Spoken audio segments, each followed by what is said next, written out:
Hi,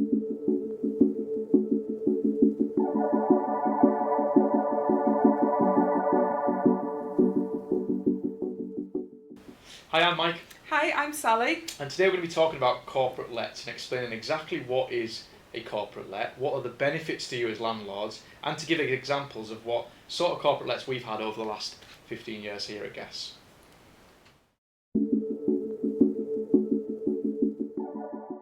So today we're going to be talking about corporate let bookings. So Sally, I guess we start off with explaining to people exactly what is a corporate let.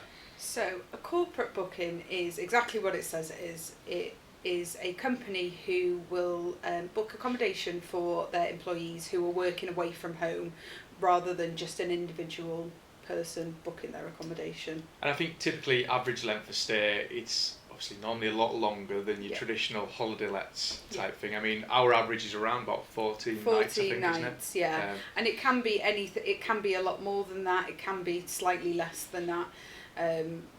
They don't tend to book just a couple of nights unless they just need to send one person to finish off a job for a couple of days. But I mean, we'll touch on examples later on, but we've had some, as much as over a 2-year period booking separate slots. And like you say, we still get the smaller ones as well, but there really is a big range of it. Yeah. But on average, we're talking around 14 nights. They tend to be the bigger bookings that you would have. And I suppose, why do corporate workers or businesses actually choose service departments is another big question, as opposed to booking a hotel room without any amenities. Yeah. So what we are finding more of now, companies are going more for that service accommodation rather than the hotel rooms, because if they're in hotel rooms they have to give them food vouchers or extra money for food, whereas if they're putting them in service accommodations they may be slightly more than a hotel room, but they're not as much as if they're booking a hotel room and having to provide them with meals. So and I think we always describe it as like a home away from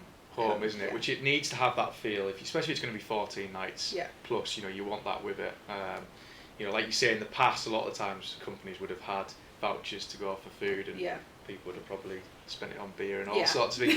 At least as a company, when you're booking it for an employee, you know where the money's exactly going with it. I think check-ins as well are a lot easier these days, so people can self-check in. They could be working night shifts, I guess, and checking in at crazy times. Well, with a service department, you're able to do that. And then what we do as well is they'll have like a pre-check-in form or something along those lines that they'll need to be provided with, and then they will just be able to use their key safe or they collect the keys when they're ready to, instead of, like you said, getting off a night shift and then having to go to a reception and trying to work out what the name was booked under and things like that. They know all their information before they've even got to the property. And from speaking to the contractors that we have staying, they much prefer having their own space. They've got a living room, they've got a kitchen, they've got the bedroom, so that they can just relax after work like they would do at home. Yeah, that's it, and being able to, like you say, cook for themselves really in their own space a bit. So in terms of where the bookings come from for corporate let ones, there's the obvious ones that people will know, like your booking.com, Airbnb, that type of thing, but we don't tend to see loads, do we, from those portals? That is more your traditional holiday lets with it. Where do they typically come so from? You would normally get a relocation agent, which is it's a company who, larger companies I would say, would go to them. They'd say, right, I've got 6 contractors in this area, can you get me some options? And then it's up to the relocation agents then to reach out to ourselves and ask. They'll send through an inquiry, and then we respond with our quotes. The massive on it, and a lot of people have said to us in the past, well, could I just list my property on Airbnb? Could I go to a relocation company? But those relocation companies will only really work with companies such as ourselves, and there's obviously other service accommodation providers, but ones where they've got that trust level. It might be ones like us where we've got a variety of options as well, as opposed to Joe Blow who's just got one property. They don't tend to take on properties that just have one standalone property. Their ideal properties would be as if you've got multiple units in one block, because like if you're sending 6 workers to somewhere, it's a lot easier to manage if they're all in one block. They know who their provider is. It's safer doing it that way than having one over here, one over there. So.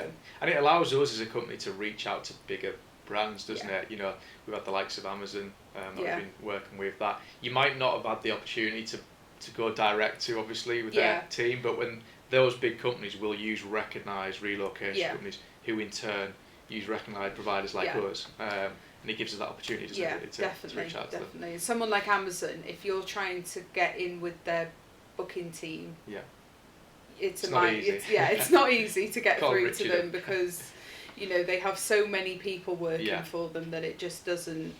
It's not feasible for us to go to exactly one person. They probably don't have just one person or one department who books it. It's probably different site to site and things like that. So you do get passed around a lot. And obviously we push the direct bookings. We mention it quite often. We've had ones where people have booked maybe through Booking.com to start with, but then we obviously try and switch them so that at least even if they can't do that first time, but the next time they book, they come direct. What you tend to find with that is they may book a week or so just to see how close it is to their site and things like that, or wherever they might be working. And then what we'll do then is we always call guests after they've checked in just to make sure everything's okay. And then that's when we start to ask the questions of, what brings you here? And then we then can extend them directly then. And we've tried all kinds of tricks, haven't we? We had some professional images done on certain apartments when they were listed on Booking.com, which had pillows such as this one, which when you looked at the image, it's made it very clear to book direct next time on it, because obviously when you're doing a listing for Booking.com, you can't simply write come and book direct. Booking.com would understandably block that, but there's ways of getting across to people to do it. Hopefully Booking.com aren't watching, but it does work well, and us being in the industry this long, and certainly people in that team knowing those tricks of the trade, it goes a long way, doesn't it? I think so. I think as well when you're speaking to guests as well, getting to know them as a person as well helps with converting them, because if you've got things in common, or if they mention anything that they're doing, it really does build that trust up with that guest. And then we have had previously people who have seen our signs in Chester, booked Chester, but then they've moved on to other locations. I think it was Bristol. And then they ended up staying there, and then when they're moving on from there, that will be the first point of contact then of, Sally, have you got anything in this location? Well, exactly right, and especially for us where we've got different locations. I suppose there'll be some companies or some individuals who've got a load of properties, but just in one area. With us, because we've got that broader reach, once we've got in bed, so to speak, with those corporate workers, we can get them into the other ones of it, and it has, like you say, worked on Bristol, all sorts of different ones, hasn't it? I think companies as well do tend to book their accommodations slightly different, and you're seeing a lot more now. They're giving their workers budgets and they send them out to find their own accommodation, so that works really well because you're actually speaking directly to the person staying, so you find out what they need, where they're going, how long for. And a lot extend, don't they? So it might be that they come in initially, I've seen it for a couple of months, but typically a lot of the corporate work ones typically extend on that. I'd probably say more often than not they do it that way, and that's where you can negotiate prices. There you might try and get it a little bit cheaper, we might try and push it up, sort of thing, but it's obviously, it works well doing it that way.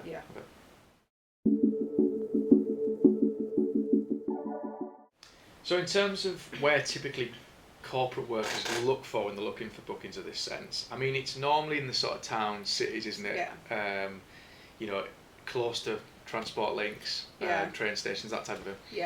And a lot of our properties are located sort of not far from the direct motorways that you would travel on, to make it that accessible for them to get on and off if they're not far away. It can kind of be the opposite to if you're booking it from a leisure kind of what you want. I think with corporate workers, they like it maybe a little bit quieter.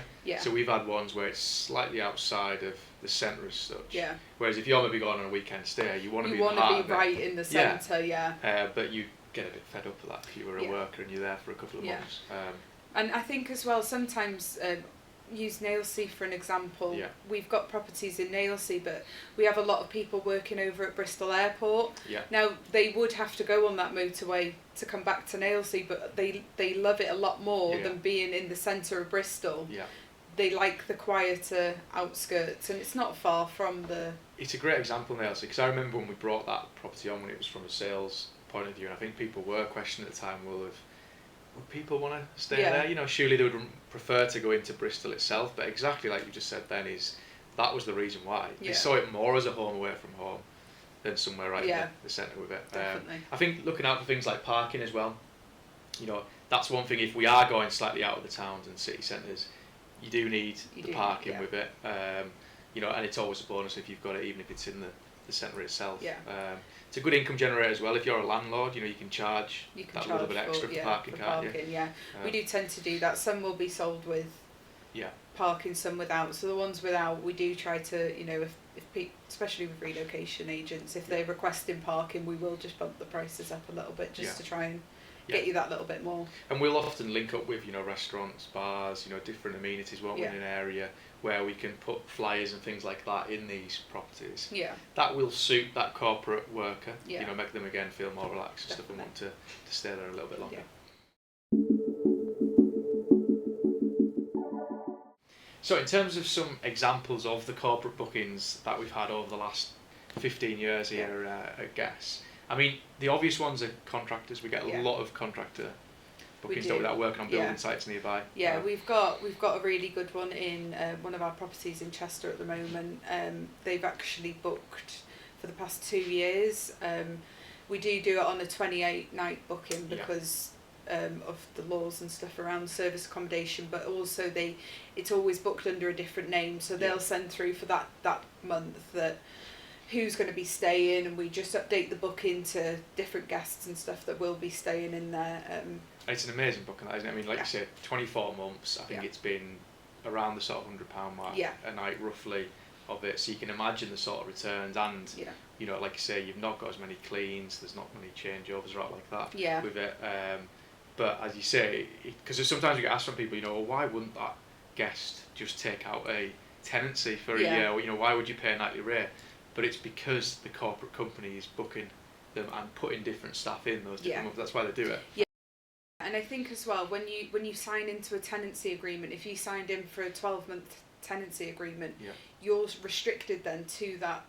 Whereas when you're on service accommodation, for the longer bookings like this one, we do have a 28-night cancellation policy, but they can cancel that booking at any point as long as they give us 28 days notice.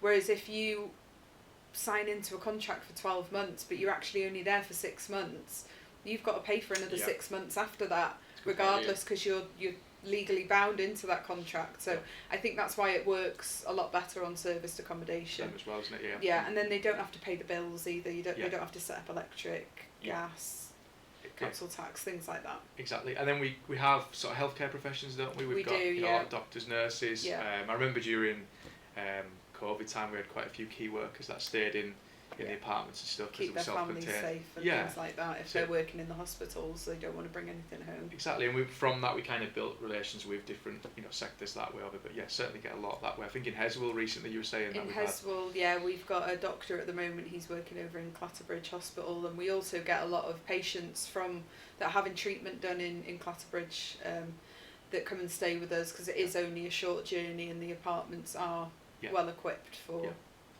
And a lot of our sites, I think, because we're sourcing sites obviously ultimately to sell to investors, but for us to manage, deliberately are often close to things like business parks. We've got one coming up in Warrington, which is quite like that, where we're targeting where we know there's a lot of businesses in a particular area and a shortage of accommodation. We've got different areas like that, haven't we? With it, I know Halifax gets quite a lot of. Halifax has, with the especially with the Lloyds Bank going up there, the headquarters there. Preston was another one, wasn't it, with BAE systems, stuff like that. We've gone from. We do also get a lot of overseas students coming over from all different countries. They're really great because they're quiet. They only want one bed. They don't want to be in like a uni dorm as such. And a lot of people doing like their master's degrees and stuff like that, where they are that little bit older. They're not. They don't want to go out and party all the time, but they need accommodation in their chosen university, so that does help. And I think insurance companies as well is something we've worked with quite a bit in the past. We have a lot of insurance companies. With insurance companies, they work a bit like a relocation agent, but what we tend to do with them is we do take sort of security deposits and stuff like that. So just to cover everyone. And then kind of quirky ones we've had film crews that I've booked in the past. Obviously we're based in Chester, so we're very close to Wrexham, and a lot of you will know the Wrexham Football Club with the publicity that's had of recent times, and we've had some of those film crews staying in Chester, that have flown over from America and stayed in Chester.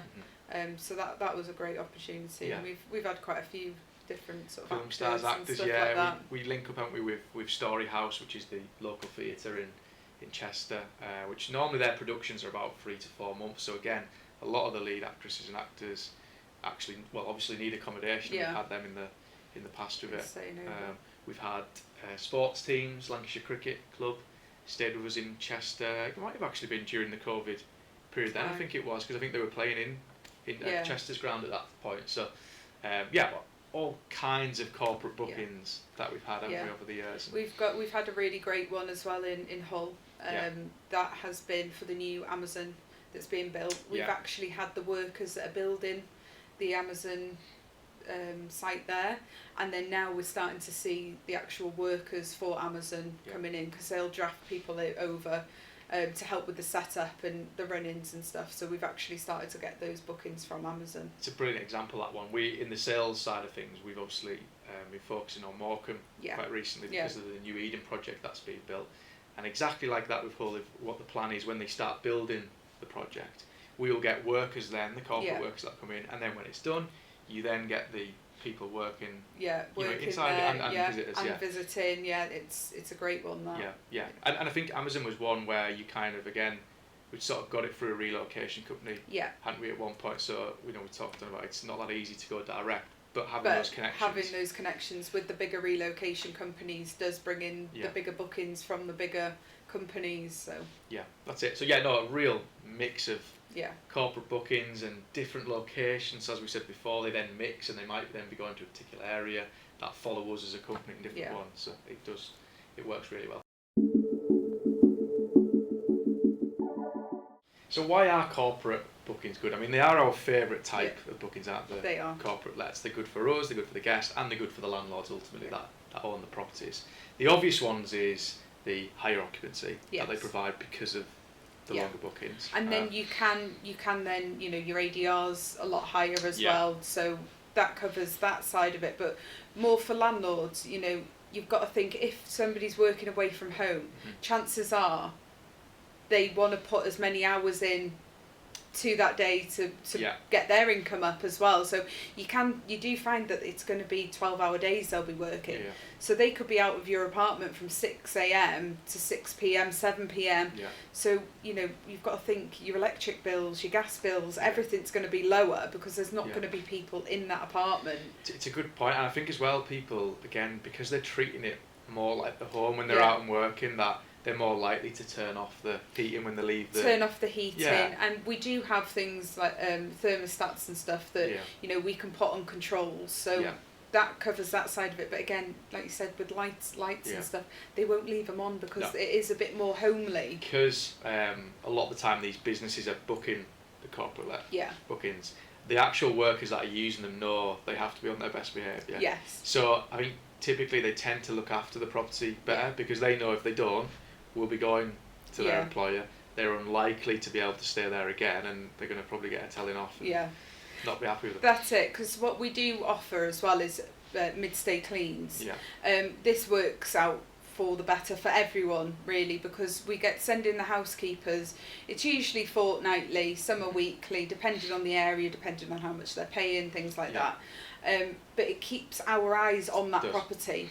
The cleaners will then report back to us if there's any mess or anything that needs cleaning up that they're not, it's not their job to do. So in that way, again, we will then either go back to the guests who's staying there, give them a bit of a telling off and tell them the next time the cleaning team go round, we don't want to see it like that, or their bosses in the office. And especially, if they want to negotiate prices for extended stays, stuff like that, they're going to really struggle if they've not looked after the place. And we can hint those sort of things with it as well. But that also as well, it just means your property's looked after. Which from a sales angle, I think I've mentioned it in the past, when you're looking to sell your property in the future, there's so much more looked after short-term let properties with it. Because when you put a normal tenant in there, you don't tend to see it for 6 months at least. Yeah. Whereas with these, it's I think as well when you've got a tenant in there, you have to let them know when you're going around to do an inspection. So that's a lot easier for them to tidy up and clean on the day that someone's going around to inspect. Whereas, you know, our cleaning teams, we try and keep it in a schedule, but the days may vary, so they don't actually know when our cleaning team are going to be turning up. I think it's a good point, and I think as well, if you're trying to rectify a problem, it's easier when it's a corporate booking, isn't it? If someone's staying in a property for a weekend, you don't really want to disturb them and send an electrician in that's going to sort something. You know, you can think yourself, if you booked it, you'd be like, what on earth's going on here? Yeah. But if it's a longer booking, you accept it as a guest of, right, it is going to probably need certain things happening to it. They are ultimately looking after the property which I'm staying in. Yeah. So that helps, especially you guys as well, when you're trying to book maintenance. I think, when it's a corporate booking, you know, they could be in for 28 nights. Yeah. So if they've got an issue with anything with the boiler or, you know, smaller issues, it's a lot easier to get them fixed at the start, and then they have a bit more guest satisfaction by the time they leave, because they've forgotten about, the boiler needed something doing to it, or the radiator wasn't working. You've got it fixed within that first couple of days. But if it's a guest that's only going in for 2 nights, if they report the issue on a Saturday afternoon, we all know how hard it is to get a plumber out on a Sunday. So with the guest satisfaction there, you know, they could end up leaving dissatisfied because of no fault of anybody's really, other than trying to get a plumber out on a Sunday. Which comes back to reviews and things like that, and we've talked about it in the past of how important good reviews are and building that up as well. And I think you're more likely again to get good reviews when it's a corporate booking. You know, particularly you'll get to know the guest a little bit more. They're more likely to give you a good review out. Yeah, definitely. We've had some before that we've said, you know, I've been cheeky and been like, can you leave us a review? And they will leave them, and you know, you end up building a bit more like a friendship with them. You know, they call, if it's me that's speaking to them, they'll ring the office and they'll ask for me. Even though anybody in our team can deal with what they need, they end up just speaking to one person, which is quite nice. Well, it gets referrals, doesn't it? Recommendations. It gets more bookings that way from it as well. So I hope you found that interesting. If you do have a property of your own and you're looking to get into serviced accommodation, or you're potentially looking to buy a property to run it as a short-term let property, please do get in touch with us, and one of our team more than happy to have a look at that property and give you some financial projections really to see if it will work for you financially with it.